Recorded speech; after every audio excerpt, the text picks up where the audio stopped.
Olá, pessoal! Você que está nos acompanhando aqui no nosso podcast Mais Brasília. Antes de eu apresentar para vocês quem está aqui conosco como nosso convidado, quero convidar você para seguir as nossas redes sociais no YouTube e também seguir as redes sociais da Rede Gênesis Televisão, que vão aparecer aqui embaixo. Beleza? Olha só, a pessoa que eu trago aqui hoje tem uma história, que eu digo que é uma história de vida ou morte, certo? Pela luta em defesa do meio ambiente aqui do Distrito Federal e, mais especificamente, a luta por um parque na região administrativa do Guará, que hoje é a menina dos olhos de qualquer morador daquela cidade. Ele vai contar um pouco da história dele aqui e hoje é o atual secretário de Meio Ambiente. Está aqui comigo, Gutenberg Gomes, mais conhecido como Guto. Tudo bom, Guto? É isso. Tudo bem, Delmar. É um prazer estar aqui no Mais Brasília. Mais Brasília e, assim, vai bater esse papo que eu tenho certeza que vai ser muito produtivo. É isso aí. Guto, vou chamar você de Guto, pode ser? Todo mundo te chama de Guto, né? Guto, olha só. Conhecer um pouco, a gente já se conhece já há um bom tempo, né? Ainda mais com a militância lá no Guará. Me conta um pouco dessa história que você foi enfrentar uns grileiros que estavam invadindo o Parque do Guará. Me conta isso aí, como é que foi isso aí? Me conta como é que aconteceu, qual foi o ano, repercussão que se deu, me fala isso aí. Então, Delmar, acho que uma boa lembrança nos anos 90, mais precisamente ali entre 95 e 96, nós tínhamos uma militância ambientalista, ou seja, cuidando do meio ambiente, época que não se falavam com tanta frequência das mudanças climáticas, né? E nós tínhamos várias unidades de conservação e o Parque Ezequias Herrig era uma delas, né? Então, hoje nós temos 82 unidades de conservação e foram criadas no decorrer do tempo algumas outras, mas naquela época tinha um bom número.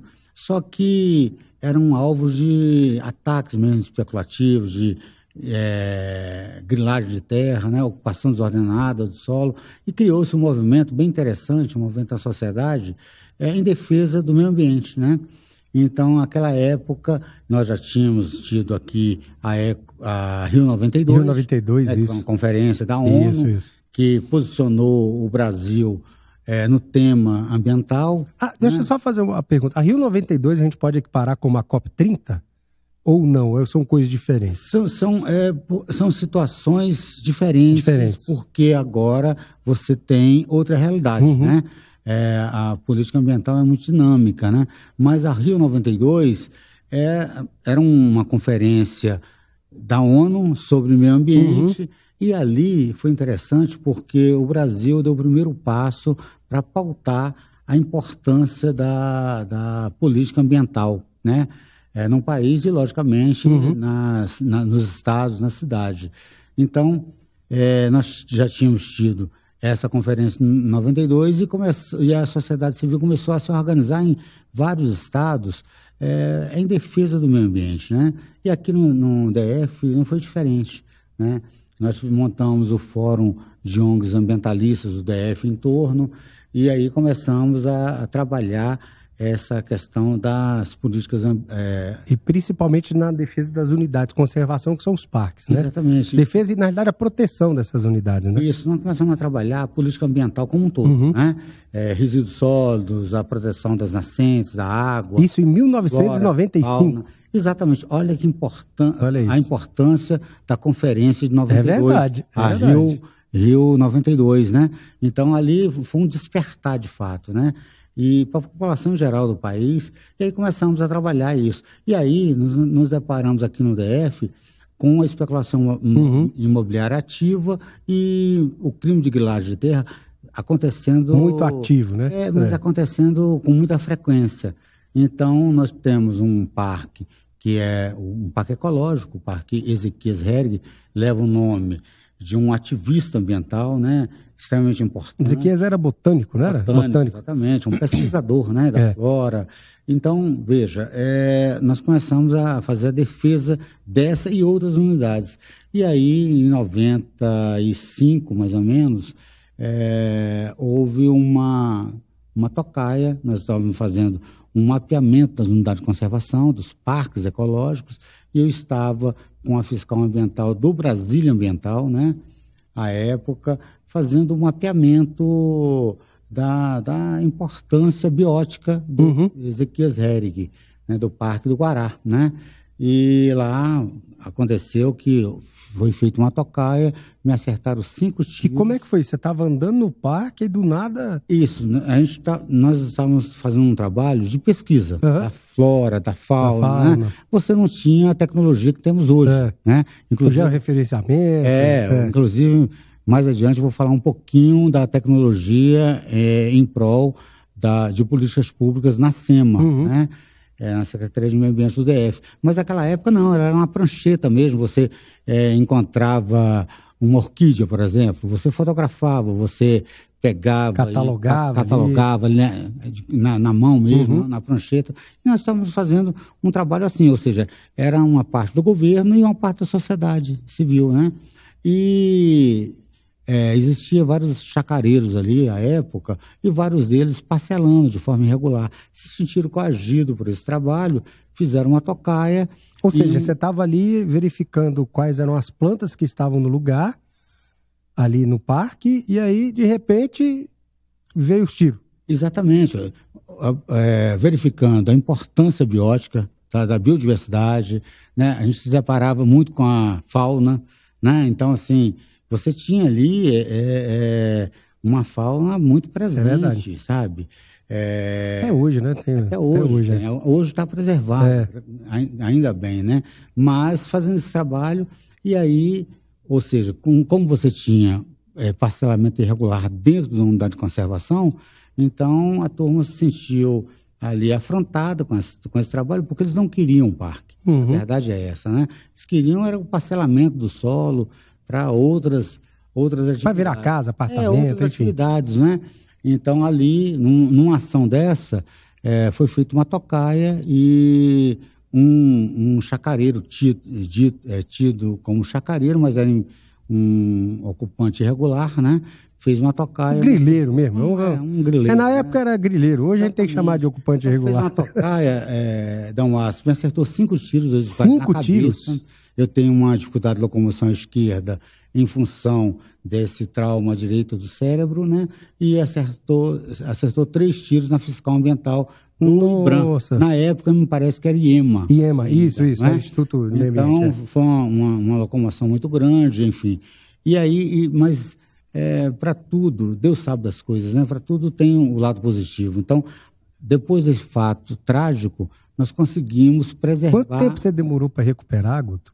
Olha, eu fiquei... 5 tiros, 2 na cabeça? Eu fiquei 22 dias em coma, fiquei mais ou menos 1 ano na cadeira de rodas, sendo reabilitado pelo SARA, pelo SARA, aqui em Brasília, e foi um momento muito, muito difícil, né?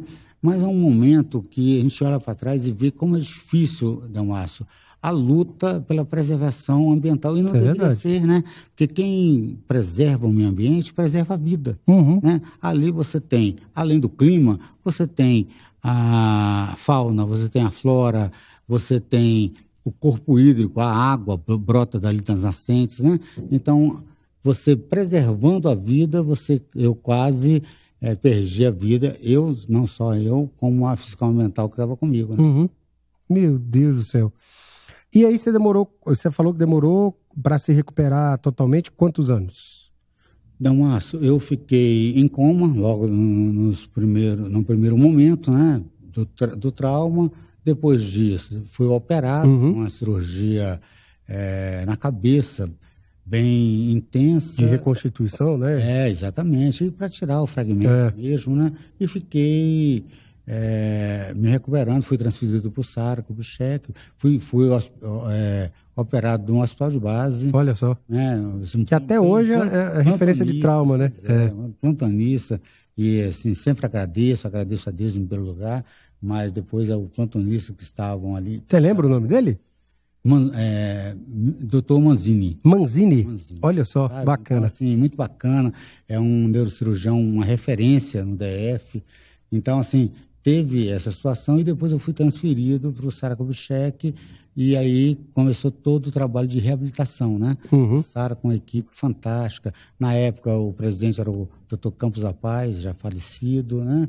Então, ali, eu devo ter levado ali mais ou menos um ano, né? Porque a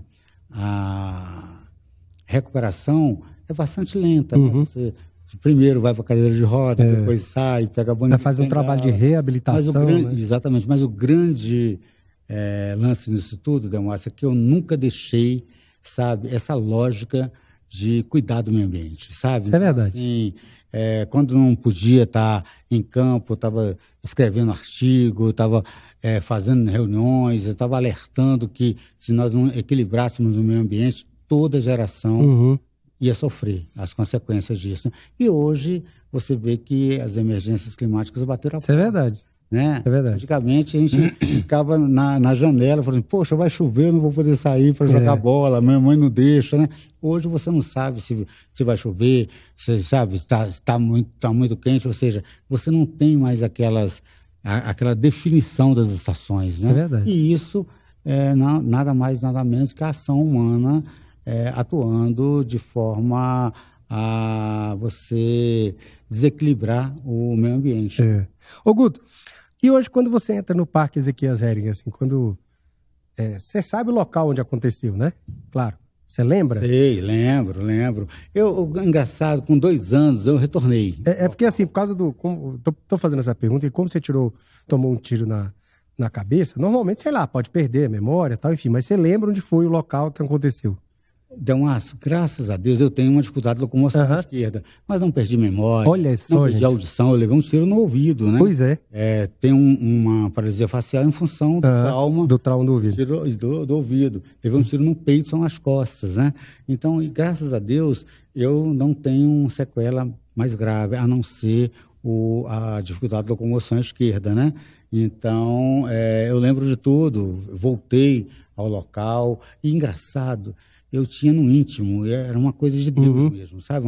Uma intuição de que tinha sido feita a coisa certa, porque essa ação, ela, de certa forma, preservou aquela unidade de conservação. Sim. Sabe? Porque a mídia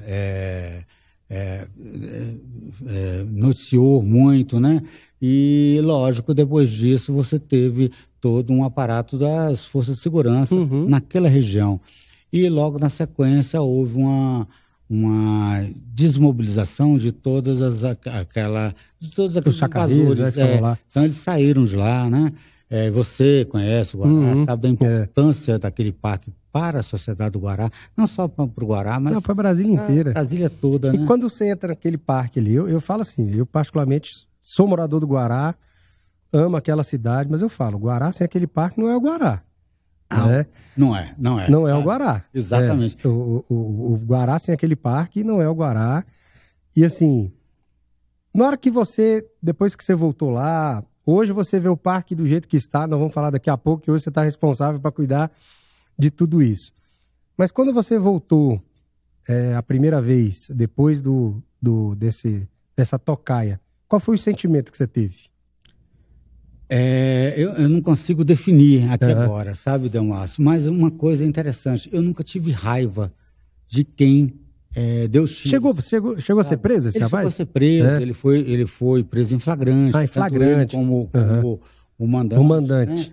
Né? Foi remetido ao júri popular, né? Foi condenado pela tentativa, porque, graças a Deus, eu e a fiscal estamos aqui para contar a história, né?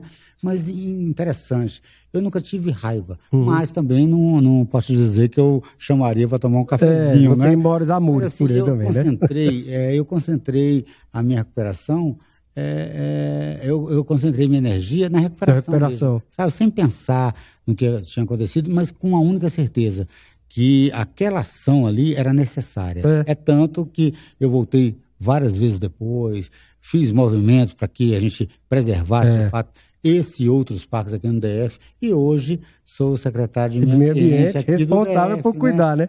Exatamente. Então, assim, a minha história de vida está muito interligada a essa ação ambiental, sabe?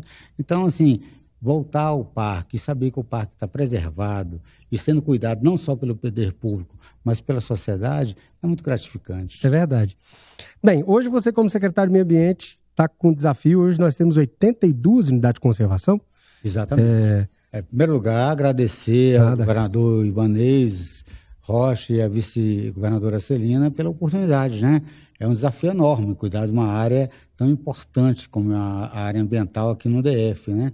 Hoje nós temos 82 unidades de conservação sendo cuidadas pelo poder público. O Parque Ezequias Hering é uma delas, que é o Parque do Guará, é um parque ecológico, ladeado a um arrebio, né? Que aí você andando ali, você chega ali no IPTG, você tem ali ao lado do Lúcio Costa, você tem uma reserva, né, ambiental. Então, olha a importância ambiental daquela região do Guará, né? E nós estamos incentivando, inclusive, a criação de RPPNs, que são reservas de patrimônio particular. Olha só, legal. Essa eu gosto mais porque, além de ser uma unidade de conservação, ela já nasce minimamente com dono e recurso próprio. E recurso próprio, né? É verdade. Então, que é privado, né? A casa exatamente. E aí nós temos aí, na Casa Civil, já uma lista de criação de mais algumas unidades de conservação que serão extremamente importantes aqui para a gente. Nós temos trabalhado muito com o IBRAM, né? Com o presidente Rony Neyme, que é um grande amigo, um diálogo consistente mesmo e pra você ter uma ideia, eu acho que eu falo com o Rony quase todo dia, né? Então, a gente tem cuidado das unidades de conservação. O Parque Ecológico do Guará tem plano de manejo, tem cercamento, tem monitoramento, né? Ali os seguranças motorizados com motos, sabe? Nós estamos trabalhando, estamos fazendo a recomposição das cercas, estamos trabalhando para colocar câmeras dentro do parque. De vídeo monitoramento? Sabe? Exatamente, ou seja, porque aí apostar, né, na tecnologia a serviço do meio ambiente, né? Então, pra você ter uma ideia, nós temos um alto índice de furto, né? Ou seja, o governo coloca as câmeras, as cercas, aí o povo vai lá através da nova CAF. O povo vai lá. Isso aconteceu lá no Parque Buller Remax agora, recentemente, exatamente, né? As cercas atrás do parque, parece que a população ali acabou roubando. Está acontecendo, Delmaço, em todas as unidades de conservação, né? Então, a saída, e aí a orientação da vice-governadora Celina Leão é que a gente aposte agora no monitoramento através das câmeras, né? Então, a tecnologia ela é fantástica quando ela é bem utilizada, né? E nesse caso, vai nos ajudar muito, porque aí você consegue mapear focos de calor, que aí você combate os incêndios florestais, né? Você mapeia esses furtos que acontecem, até de fibra óptica, quando você tem a internet ligada dentro do parque, né? E você também está trabalhando a segurança do usuário. E isso é fundamental, né? Verdade. Guto, você falou uma coisa interessante, que em governos anteriores, a gente chegava todo mês de julho, agosto, metade de agosto a gente sabia que parte dos parques estariam pegando fogo, né? E assim, aquilo parece que era, vamos dizer, parece que estava no calendário oficial do DF, né? Ia chegar todo mês de agosto, setembro. E o que é interessante é que nos últimos anos a gente viu que houve uma diminuição bem expressiva dessa, como é que fala, dessa ação de fogo em parques. Teve algum foco ou outro, mas não como a gente teve em governos anteriores. Eu me lembro do governo antes do Ibanez, certo? No governo Hollenberg, que, assim, no mesmo dia tinha 5, 6 parques pegando fogo ao mesmo tempo. Tinha outras unidades de conservação que o bombeiro não dava conta, que teve, enfim. E hoje a gente vê isso mais controlado. A que você atribui a isso? A essa redução desses focos de incêndio, certo? Que aconteceram nesses anos. O que você atribui a isso? Então, Márcio, é bem interessante, você estava falando de tecnologia, né? Nós temos o CISGIA. Começou no primeiro ano do governo Ibanez, eu cheguei, né, em 2023, dei sequência, comecei com o Zequinha Sarney, num projeto do City Novo, que era um projeto piloto. Nós estamos aportando recurso, ou seja, trabalhando a tecnologia em várias frentes, e um modo especialista de combate a incêndios florestais é uma delas, né?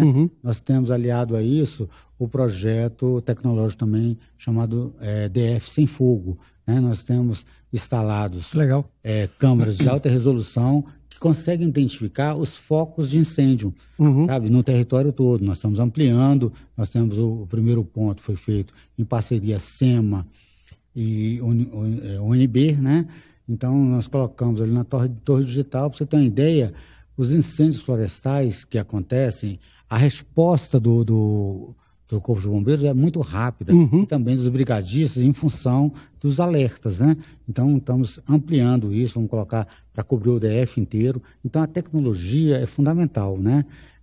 O SISGIA é um sistema de validação das informações ambientais, ou seja, é muito comum você ouvir dizer assim, olha, segundo o INPE, né,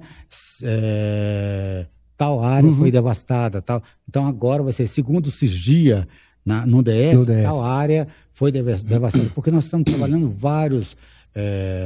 vários módulos, ou seja, eu tenho um módulo de uso e ocupação do solo, né, monitoramento disso, eu tenho um módulo de incêndios florestais, eu tenho um módulo de resíduos. Para você ter uma ideia, nós vamos saber, a partir de agora, à luz da tecnologia, o tipo de resíduo, a quantidade e a destinação final. Muito bom. Né? Nós temos o PGRS digital, que você classifica os grandes geradores. Né? PGRS é o plano de gerenciamento de resíduos sólidos. Exatamente. Então, você vai conseguir classificar todos os grandes geradores aqui. E eu estou falando de grandes geradores, eu estou falando de um restaurante, estou falando de uma padaria, daquele estabelecimento que está ali com portas abertas, gerando emprego, renda, produtos de qualidade para a sociedade, mas também gerando resíduos. Né? Então, se ele passa de 120 litros...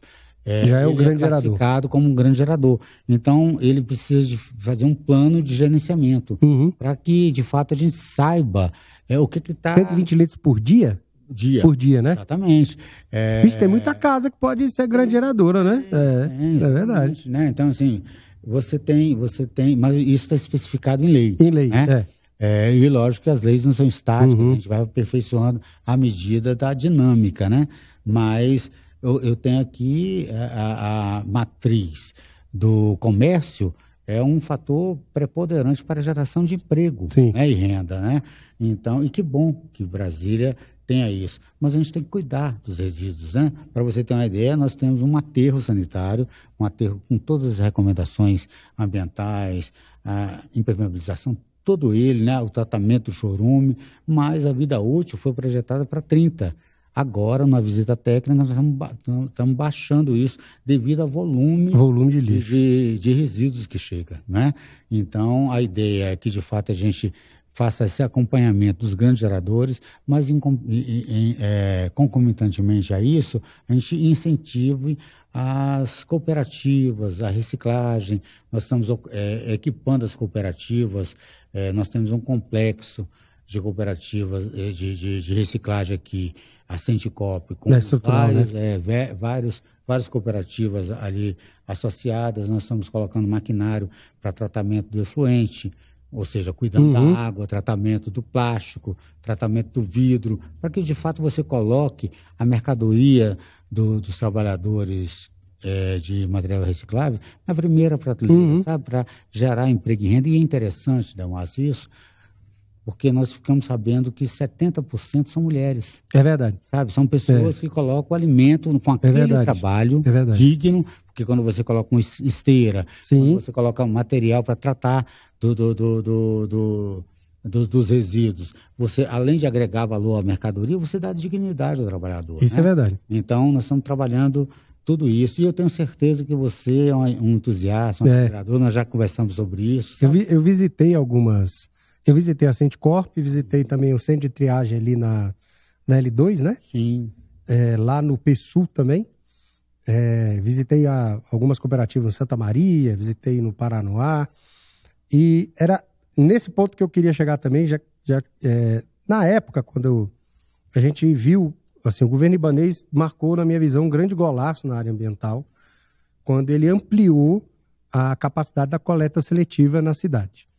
Quando ele assumiu, parece que Brasília tinha em torno de 30%, eu acho, de coleta seletiva implantada. Hoje parece que chega bem mais. E a minha pergunta para você, Guto, que eu sei que eu fui da Secretaria do Meio Ambiente, mas na área técnica, né, da Secretaria do Meio Ambiente, eu sei que o grande desafio, talvez, de qualquer secretário de Meio Ambiente que esteja ali, é convencer, principalmente a equipe econômica do governo, né, que é importante se investir, principalmente nessas políticas de ampliação, vamos dizer assim, do que a gente chama da coleta seletiva.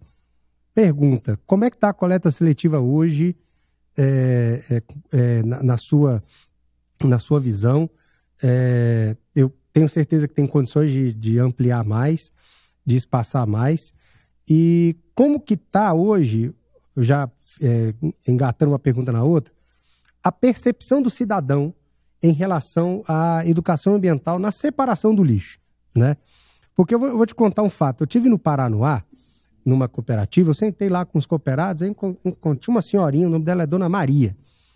E o pessoal da cooperativa falou: essa Dona Maria aqui, ela vai de porta em porta, falando com o pessoal. De vez em quando ela entra, se a pessoa dá, como é que fala? Se der liberdade, ela entra na cozinha da pessoa, ela pega o saco de lixo, ela faz assim: olha, aqui você bota o lixo seco, aqui você bota o lixo molhado. E desse jeito, né? E deu certo. Que aí eu falei que eles chamam, os cooperados chamam de mobilizadores ambientais, né? Que as cooperativas, com o contrato que tem com a SLU, acabam remunerando esse pessoal também. E uma outra história, como você falou, que acaba colocando comida, na realidade eu vi uma história muito mais, na minha visão, comovente. Foi numa cooperativa, a Recicla Vida, que fica ali na Ceilândia, da dona Ilzinete, que ela e a filha dela eram cooperadas. E a dona Ilzinete pagou a faculdade da filha dela catando lixo. E a filha dela conseguiu se formar em Direito. E ela estava feliz, isso foi em 2022, quando eu fiz a visita lá, e ela estava feliz contando para todo mundo que a filha dela tinha acabado de passar na prova da ordem. Então, assim, e é um orgulho que ela falava assim: filha de catador agora virou advogada, né? E eles têm orgulho de ser chamado de catadores. Eu me lembro que uma das demandas era você conseguir aposentadoria especial para os catadores de materiais recicláveis. Um dos caminhos era fazer uma alteração na legislação, mas aí precisava de projeto de lei e tal, enfim. Na época, quem cuidava da área do trabalho no governo federal era o ex-deputado Onyx Lorenzoni, meu amigo. Liguei para ele, cheguei lá e aí fizemos uma equiparação, né? Daquele trabalhador que, como é que é o nome dele? Que trabalha no caminhão de lixo, eu esqueci o nome dele. Enfim, eu esqueci o nome tecnicamente, como é que chama aquele cara que vai ali atrás do caminhão de lixo enfim, mas tecnicamente conseguiram equiparar a mesma nomenclatura. Eu fui anunciar achando que eu tava, né? Ia marcar um golaço. E não sei o quê. Vamos conseguir como é que fala? Conseguir aposentadoria especial para vocês, mas agora vocês não vão ser chamados de catadores, vão ser chamados disso. Rapaz, o povo ficou bravo. Nós somos catadores, essa é a nossa identidade. Eu falei: não, gente, tá bom, vocês podem continuar sendo chamados de catadores, mas para fins de aposentadoria, né? A aposentadoria especial, porque eles podem se aposentar com tempo menor de trabalho, vocês vão ser equiparados. Sinceramente, eu esqueci o nome. Bem, eu sei que essa categoria hoje é uma categoria que luta muito, todos os dias. E eu posso afirmar uma coisa, que hoje as cooperativas do DF têm condições de assumir 100% da coleta seletiva no DF. Sei que é difícil haver essa transição, a gente tem uma empresa privada, né, licitada, tal, que está lá na frente. E eu queria te perguntar, como é que está a coleta seletiva hoje? Eu vejo nos teus olhos também, quando você fala de catador, que brilha, né? Porque, na minha visão, é a parte social da área ambiental que a gente vê acontecer. A gente vê, por exemplo, o lixo que poderia estar destruindo a natureza, está gerando renda para uma pessoa vulnerável, certo? E ela ali consegue pagar a faculdade da filha dela, consegue colocar comida dentro de casa, consegue pagar seu aluguel, muitas vezes até comprar sua própria casa, certo? E como é que você vê essa questão da coleta seletiva aqui hoje? É interessante isso, porque eu costumo dizer o que mais impacta o meio ambiente é o parcelamento irregular do solo e o descarte irregular dos resíduos, né? E hoje tem uma percepção de que lixo é, de fato, uma mercadoria. Né? É verdade. Tem aquela frase, lixo é luxo. Então, a gente está agregando valor para que a gente chegue lá, chegue no luxo, quando você consegue fazer essa economia circular, rodar e trazer dividendos e benefícios para os trabalhadores, né? Agora, interessante, eu falo sempre catador e catadora, né? Uhum. Eles são agentes ambientais. Agora, o que mais é interessante é porque há uma conscientização deles de que são agentes ambientais de fato, que são necessários para o trabalho ambiental de qualquer cidade, sabe? Então, assim, você percebe que há um pertencimento e há uma certa valorização deles por conta da organização em cooperativas. Sim, enfim. é verdade. Tem muitos catadores e catadoras ainda na franja, como costumo dizer. Aquele cara que ainda não se convenceu de que estar cooperado ali é melhor para ele, não é? Mas, lógico que essa coisa tem mudado muito e tem mudado muito em função da educação ambiental, sabe? A educação ambiental permeia tudo, ou seja, sem educação ambiental a gente não tem política efetiva ambiental, né? Na ponta sendo executada. Então, essa lógica dos agentes ambientais, ela está permeando todas as cooperativas. Nós temos aqui 5 redes, né? E as cooperativas são filiadas a essas redes. Nós temos aqui 53 contratos com SLU, né? Mas não é só o contrato da reciclagem, é o contrato da reciclagem, é o contrato da triagem, é o contrato dos serviços ambientais por conta da logística reversa, ou seja, o DF é modelo para o país na composição de renda dos catadores e catadoras. Mas nós temos que avançar muito mais, né? Hoje o DF tem 16% de coleta seletiva plena, feita pelos catadores, fora as empresas de contrato com o SLU, né? É verdade. Mas eu tenho uma clareza enorme de que você pode equilibrar mais isso, dando escala à coleta seletiva por parte dos catadores, sabe? Eu acho que as empresas que fazem coleta seletiva hoje, elas poderiam ficar só com o outro tipo de resíduo e deixar a coleta seletiva organizada com os catadores e catadores. Mas para isso a gente está apostando muito na capacitação e educação ambiental deles, sabe? É preciso eles entenderem e entendem, eu tenho certeza disso, que é necessário esse trabalho para o meio ambiente. Ou seja, eu não posso separar os catadores e catadoras dos agentes de parques, por exemplo, dos agentes ambientais, né? Porque é um conjunto. Como a política ambiental é muito complexa, né? Então é um conjunto de atores, sociedade civil também participando, para que de fato a gente dê escala a isso. E falando em sociedade civil, Delmaço, o cidadão que mora, que está na sua casa, se ele separa o lixo e ele observa o calendário da coleta, sabe, seletiva, ele nos ajuda muito, né? Porque se você tem muito resíduo que está chegando misturado, sabe? Então, vira dejeto, não é? Então, assim, e aí acaba sobrecarregando o aterro sanitário. E é uma cadeia, né? Você vai ter um problema de saúde pública, porque você pode gerar dengue com isso, né? Então, o cidadão que está na sua casa, ele separando o lixo, ele já está contribuindo muito, né? Eu costumo dizer o seguinte, para que a gente chegue à dona de casa que está colocando o alimento na mesa da família dela, é um trabalho que começa com o morador aqui do DF separando o lixo na sua residência. Isso é verdade, importante. Olha só, você que está nos assistindo, é muito importante isso, saber que o seu lixo reciclável, ele gera dinheiro para um catador de material reciclável. Eu fiz uma pesquisa aqui no Google, o nome que alterou, deixaram de ser catadores de material reciclável para ser agente de reciclagem de material. Por que essa classificação? Justamente para que eles pudessem, não precisasse ter alteração legislativa, acesso à aposentadoria especial. Então era só, lembrei, pesquisei aqui no Google, né, como é que foi a alteração dessa nomenclatura, que na realidade na prática, no dia a dia deles, não mudaram nada. Mas eu acho que é essa consciência, né, Guto, que as pessoas precisam entender que aquilo que é lixo para elas, para outra pessoa é mercadoria, vai fazer dinheiro. Aquela pessoa vai fazer dinheiro, vai sustentar sua família, vai, como a gente vê histórias, vai muitas vezes até pagar a faculdade de filho, né? Sem dúvida nenhuma, você falou aí, eu conheço o exemplo dessa senhora e a filha dela.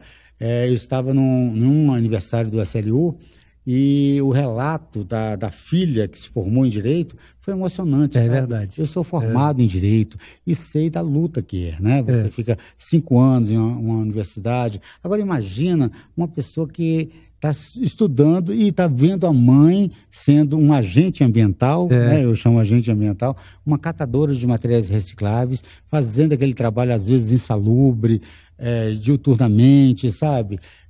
Acordando cedo, chegando tarde, para colocar comida na mesa e ainda formar a filha em Direito, né? Então, assim, lógico que é um exemplo a ser seguido, né? Isso então, é verdade. Eu quero te parabenizar pela essa sua luta enquanto parlamentar, porque a aposentadoria especial deles é fundamental, né? E isso, de fato, é direito, é conquista, né? É conquista e valorização do trabalho, né, Delmárcio? Isso é verdade. E, Guto, me diga agora quais são as principais ações que durante a sua gestão, você está desde 2023, né? Desde 2023 ali na Secretaria de Meio Ambiente, que você conseguiu implementar lá na Secretaria. Uma delas a gente tem visto que é a melhoria da segurança nos parques. A gente tem visto que é uma ação sua junto com o IBRAM.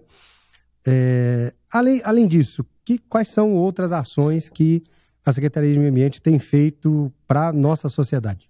Interessante. Delmárcio, a gente trabalha aqui por orientação do governador Ibanez Rocha e da vice-governadora Celina enquanto sistema. Né? Nós temos a Secretaria de Meio Ambiente que formula e coordena a política pública ambiental. Nós temos o IBRAM, que executa a política ambiental, mas nós temos a DASA, por exemplo, que cuida dos recursos hídricos. A agência reguladora, né? Regula e fiscaliza. Nós temos o SLU, que cuida dos resíduos sólidos, né?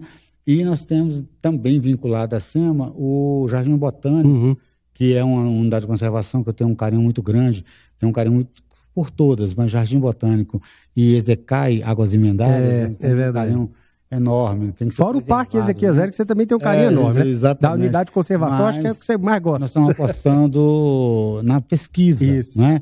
E um dos legados é, de fato, trabalhar a tecnologia, porque aqui, para você ter uma ideia, nós temos alguns módulos especialistas, uso e ocupação monitoramento e controle do território. Você não tinha isso, ou seja, você tinha a ação do fiscal na ponta. Hoje, está tudo interligado, o fiscal sabe aonde está tendo uma supressão da vegetação em tempo real. Né? Você tem o fogo, o foco de incêndio, e é interessante você falar dos incêndios florestais, que a maioria, majoritariamente, são criminosos. Né? Então, a gente tem trabalhado muito com a Secretaria de Segurança, com a Polícia Ambiental, a Polícia Rural, né? Temos trabalhado com o Corpo de Bombeiro, fizemos a primeira contratação de 150 brigadistas. Por 2 anos alteramos a lei. Ano passado, o presidente Rony do IBRAM foi fundamental para isso. Então, agora nós temos, a partir desse ano, a contratação de 150 brigadistas por 2 anos, ou seja, eles vão atuar no combate, porque e na prevenção sempre, também, né? E depois na prevenção. A gente tem apostado muito na prevenção com a educação ambiental. Perfeito. Temos feito blitz, mapeado as áreas rurais com maior incidência de incêndios e trabalhado as blitz educativas com as escolas públicas rurais.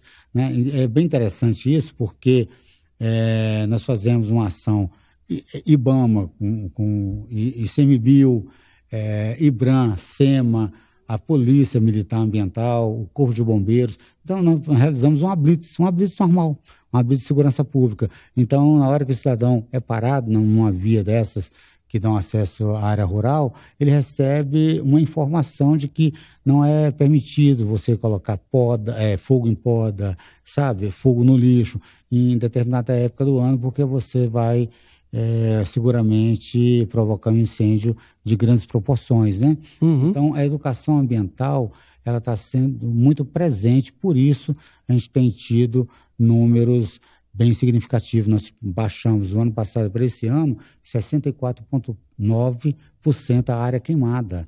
Nós baixamos do ano passado para esse ano em 95% a área de desmate irregular do cerrado. Só.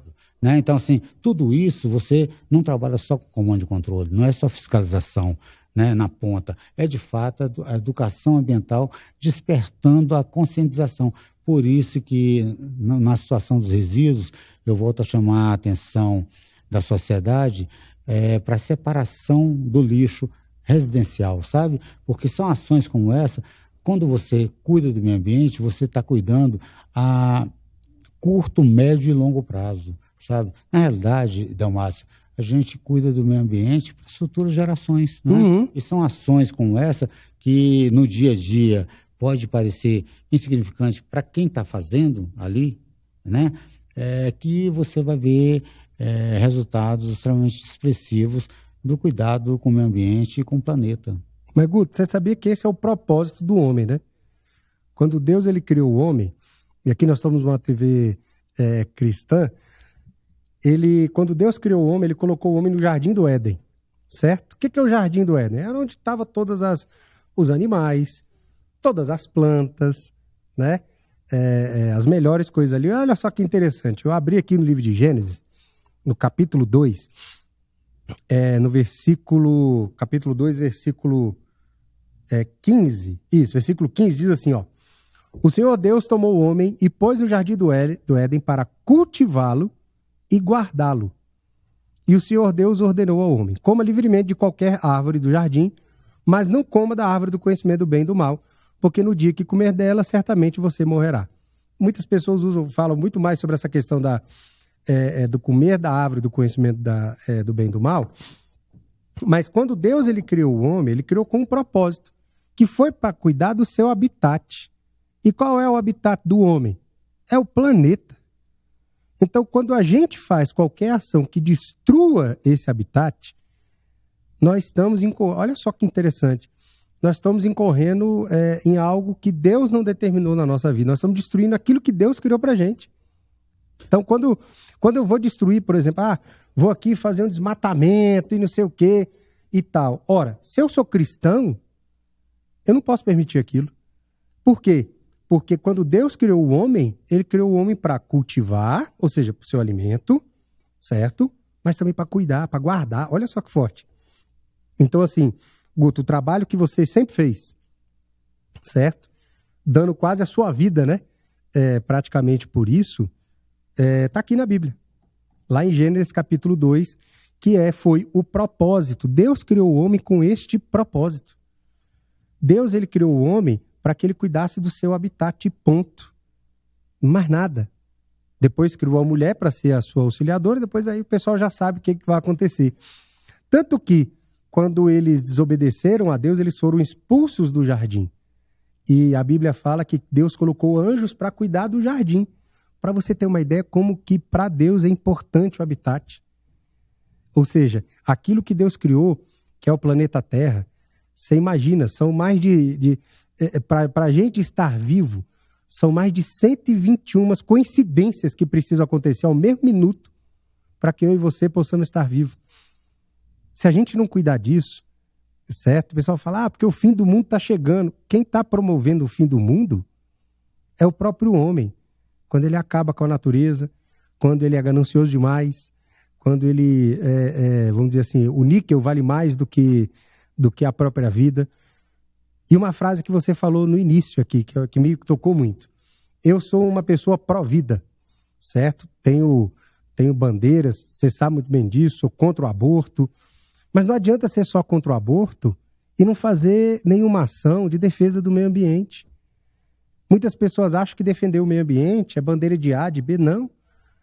Deve ser, e eu estou mostrando para vocês na Bíblia, deve ser de qualquer cristão. Pessoa que se diz que é cristã, ela tem que ter como prioridade a vida e a defesa de onde a gente mora. Então eu quero, Guto, primeiro parabenizar por toda a sua história, porque a sua história mostra um pouco de resiliência. Eu sei, assim, não tenho noção do quanto que você sofreu por tudo isso.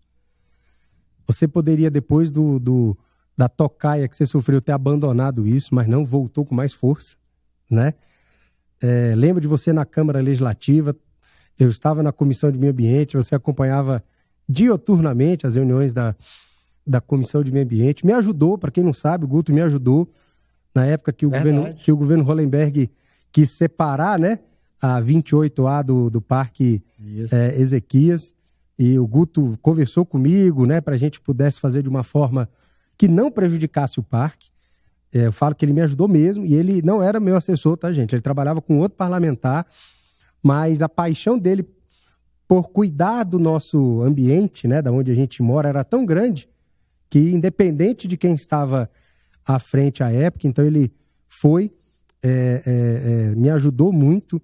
Eu fui vice-presidente do deputado que ele, numa comissão, né, um deputado que ele trabalhava, que é o deputado Joey Vale, meu grande amigo, acho que um cara fenomenal. Política de Brasília perdeu muito com a saída dele. Espero que volte, né? E já deixo o convite aqui aberto, viu, pro deputado, pro Joey Vale vir aqui falar um pouco da sua história. E hoje, eu acho que você está cuidando da área de meio ambiente, da cidade onde você mora, da cidade onde você construiu sua... Você nasceu em Brasília? Brasília. Da cidade onde você nasceu.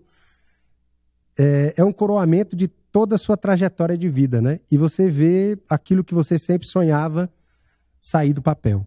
Então eu quero aqui, Guto, primeiro te agradecer, não só por você ter vindo no programa, mas eu quero te agradecer por você não ter deixado de acreditar, certo? Ter lutado, ter enfrentado todas as dificuldades. Hoje está numa posição que é importante, que é secretário de Meio Ambiente, aqui do Distrito Federal, capital da República, né? E também te parabenizar por você estar à frente dessa pasta. E nós estamos chegando no final do nosso bate-papo aqui e queria te pedir para você fazer suas considerações finais para o nosso público, para o nosso povo que está te assistindo agora, com certeza emocionado com a sua história de vida dedicada ao meio ambiente do Distrito Federal. A câmera é aquela ali, pode falar. Obrigado, Delmárcio. Você lembrou bem, você, um parlamentar que nos ajudou muito a manter a poligonal do Parque Ezequias Hérico, o Parque do Guará. Quero mandar um abraço para o Joey Vale, que foi um parlamentar aguerrido naquela Câmara, e é um amigo.